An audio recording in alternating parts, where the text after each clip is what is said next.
La société civile iranienne s'oppose désormais à l'ordre idéologique imposé par le régime des mollahs, celui de l'intégrisme religieux érigé en politique d'État. Le mouvement de protestation, que l'on peut qualifier de révolutionnaire, est entré dans sa 7e semaine. Le bilan est terrible, une répression violente par l'appareil sécuritaire iranien, responsable de plus d'une centaine de morts et de blessés, et de près de 14 000 arrestations. En effet, en réponse à ces manifestations pacifiques, la police iranienne n'a pas hésité à faire un usage généralisé, disproportionné et intentionnel de la force.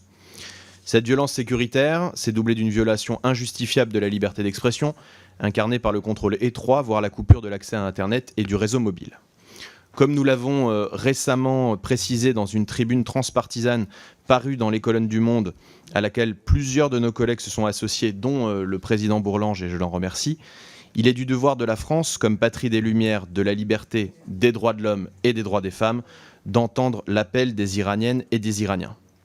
C'est la raison pour laquelle notre groupe Renaissance a récemment déposé une proposition de résolution visant à apporter le soutien de l'Assemblée nationale au combat des femmes et des hommes d'Iran dans leur aspiration légitime au respect de leurs droits et libertés fondamentales.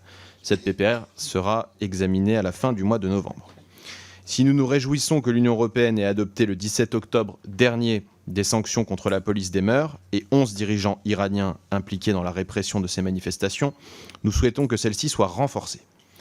Et à ce titre, notre groupe a un message clair à destination de l'Union européenne: accentuons les sanctions contre l'Iran.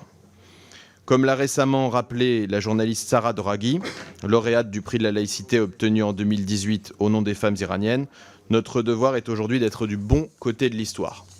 Ne restons pas indifférents au procès expéditif dont sont victimes nombre d'Iraniens condamnés à mort pour avoir manifesté. Exigeons la libération immédiate des ressortissants français, à l'image de Cécile Kohler et son époux, accusés sans fondement d'espionnage par le régime et détenus arbitrairement. Appelons également au respect par les autorités iraniennes de leurs obligations internationales. L'Iran doit honorer les conventions internationales dont il est signataire, à l'image du pacte international relatif aux droits civils et politiques de 1976. Je vous remercie.